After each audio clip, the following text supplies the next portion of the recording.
tell us about Tyler Malone and what he's going to bring? I hope he can bring some depth to us. I liked him in high school. We saw him in high school, recruited him out of high school. We thought we had a shot at him. We play baseball and do both. But I think he's going to bring depth to us. I like where he's at right now. His weight is down. He lost a lot of weight in baseball. He's right around 300. It looks good. So we'll see him getting past. When you revisited him, and you looked at where he is now compared to where you would have projected him 2-3 years ago, is he where you thought he would be? Is he a different player than you thought? I think, in other words, because he played baseball, so you never had his foot fully in football. I think this is the first time that he's just going to play football and concentrate on football. And so I think we'll see a different athlete. I think he didn't do spring ball his first year there. He played baseball, so that had a lot to his development. Whereas certainly he's got a great upside to where he's going to go. Looked like he was playing a lot of I guess in a 3-4, like more of a defensive end position than a tackle position at Ole Miss. Is he going to be a 3-tech for you? And then if so, what do you think that might open up for you? He's going up against their scheme is a little different. They play a little 4-eye, 5 technique. He went through 3 different schemes while he was there, so he got a lot of everything. So I think for us, I'd like to see if he can play 3 techniques. He has some ability to rush the passer. So I think that's what we'll start with right now, to play 3 techniques. When you spoke to him before y'all agreed, whatever, what did he have to tell you, or what had to come out of his mouth for you to be convinced? Well, convinced, first of all, he wanted to make a change. Yeah. I mean, that's the biggest thing. Do you really want to make a change, and why are you making a change? And we had some really good conversation with him. His mom and dad was very involved in the whole process. And then we got him on campus, so I had 2, 3, 4 hours to spend with him. Just kind of fun. It was what he was as a person, not about football. You can look at film and figure ways in football, what he can do, what he brings, does it fit our culture? All those things are important to him. And at the end of the day, when we're finished, I kind of like what he said, the way he wants to do it. It's a new start for him. He said it himself, it's a fresh start. And now I'm getting away from baseball and really concentrating. Yeah, it's kind of like you said to me. It's like you have a chance to do something over again. Hey, but no doubt, take advantage of it, right? No doubt. I think that's always good. Always good. Yeah. Now that Jason and Caden are here, what do they bring to the room? What do you like about them this time? They're not here yet. They'll come in on Sunday, actually. They'll come in on Sunday. Jason Moore's here. I like Jason. I think Jason's got a good chance. He's a real quiet storm, I call him. Don't talk very much, but work hard, looks good. And he's up to 295 now, and so he's in a good space right now. So continue to watch him develop as well. Now that you've had more than a month to reflect and watch all the tape and all that stuff, what do you think your mind is right now? I think we're not there where I want them to be right now. I think we're getting close. I thought we had some good moments in spring football. I thought our guys played hard. That's what you want us to do, play hard. I thought technique was much better on 3 of the tape that I've seen. And now I just want to get the group to come together and play for each other. JT is probably the headline. I know there's a headline, but JT's a good football player. But I think there's other guys that can step up and do some things for us. The game he had against Penn State is nobody's gonna have those kind of games very often, right? Yeah. But how consistent can he dominate a game? Yeah, that's the key. I mean, that's one of those games in a lifetime, like a Michael Jordan moment, right? You just kind of have that moment. You can figure out why it happens. It just keep happening for us, right? And so we can just kind of put that together. Just continue to work on the small things I said before. Who knows where he can be. When you looked at the interior of the defensive line, why was it that you guys wanted to go at the transfer and have this one guy come visit? It seems on paper you've got 3 or 4 guys there. Why add him? Well, you always want to protect because of injury, right? You want to make sure you got enough depth going through the season. We felt that we might want to kind of take a look at a guy that might ease down the stretch in case something happens. The interior guys are the guys that really get banged a lot. And so just have a little bit, better than to put a true freshman there right off the bat. To have a experienced guy can do it. We know it's a true freshman may win the job, I don't know that yet. But it was a chance for us to grab some depth out of the quarter. We felt like it's someone we knew.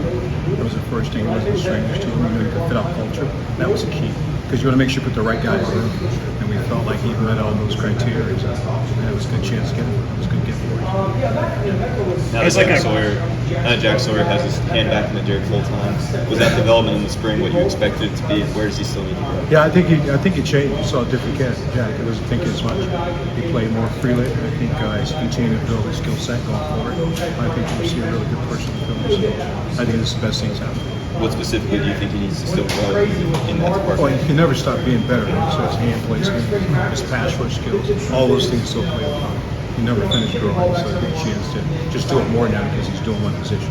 Let's try to fix it. Makes sense. I know you put a big emphasis on building depth at defensive end behind Jack and JT. So guys like Caden Curry and Kenyatta Jackson seem to have good springs. What did you make in evaluating those guys that could bolster the depth there? Yeah, we're counting on this guy, Mitchell Melton. You got a guy who's going to be back there, and Amari. Abar is going to be in that position also help us out. So I'm looking forward to that battle between those guys that's going to happen. So I think that's a good position for the young guys. What came on?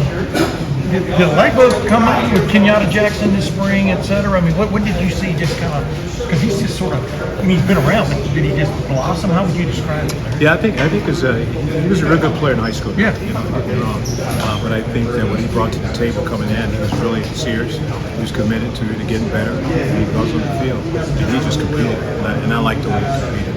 And when you compete every day and play hard every day, you got a chance to get better. And I think he did some really good things. What does he really bring to the table? And number two, what does a guy like that still have to work on, like coming out of the spring Well, and stuff? he's a young kid, so he's going to get stronger. He's going to get bigger. He's got great skill sets for pass rush, play to run. So I think he just developed it. Now he's got to play. Yeah. And that's the key to the whole game. That can plan for what he plays.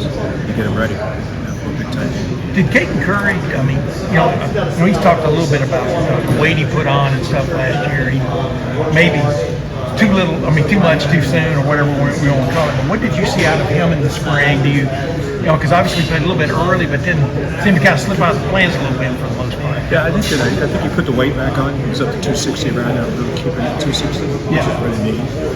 His playing ability has never been an issue. He can play. He's good.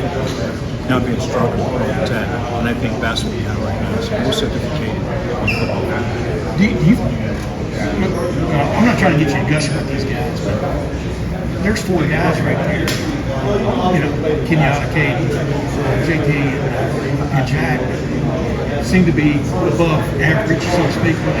What is the trick for keeping them all not happy, but rising as this season goes? I think the biggest thing keeping them healthy is number one. Yeah.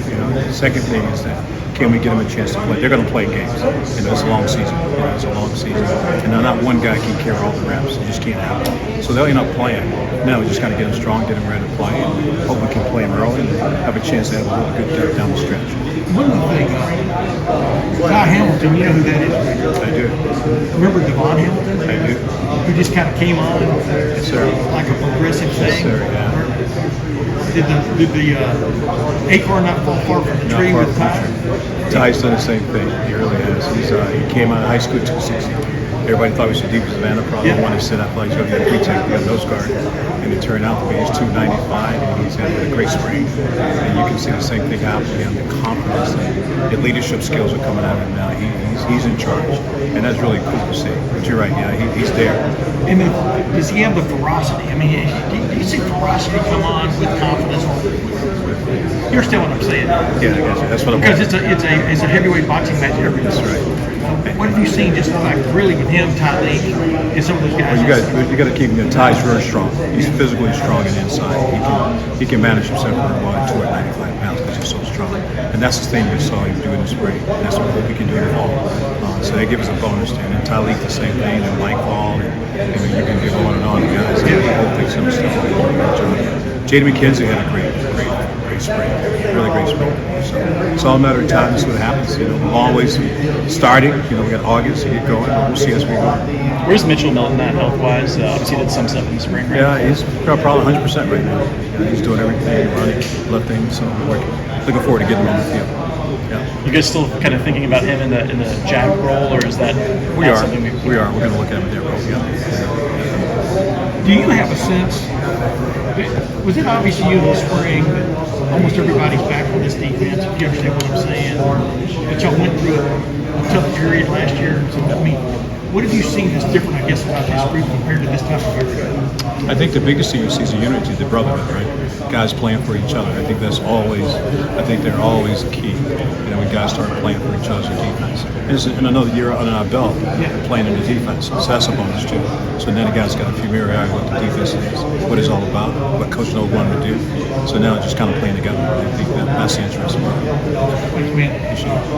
What's the vision for Caden McDonald in terms of positionally and how he can help you guys? I see him as a nose guard, and coming in our system, see him as one technique nose guard because his quickness. That's what we see him at now. We just kind of see how he develops from the next 8 weeks, getting ready to go into camp as he was in there early. So now it's just a matter of his development going from there. But I see him as a nose guard. He is, from a physical profile, a little different than some of the guys you've had in here. Just a little bigger. A lot of 300 plus pound guys come in. Like, are you comfortable where he's at? How much work will he have to do? I'm concerned he doesn't get too heavy. 340 to be real heavy. 320 probably doable because the game is much faster. I'm saying you can't carry that much weight or play fast enough. This game. So I'm a little concerned now where he's going to be when he comes in the door. Now, he says around 330, 325. We'll see when he gets here. But I'm hoping I can keep him around 320, 325 because he plays well with his body. He's got long arms, he's got a big barrel chest, so a lot of his weight is on the body. We'll see when he gets here. I know you went through a similar thought process with Hero. Yeah. How did he come out of the spring? Okay, I tell you, you saw him really get better as a player as we went on to the spring. Every day you saw him do things better, start to pick things up. For a guy who's only had 2 years of football on his belt. And I told him last year, just like spring football was like your senior year in high school. Yeah. You know what I mean? So now we should see the great development. His body weight is down, his body fat is down, he's moving much better. So who knows, man? It's going to be interesting. Can he play either spot for you? Or He can play nose or 3-2. Okay.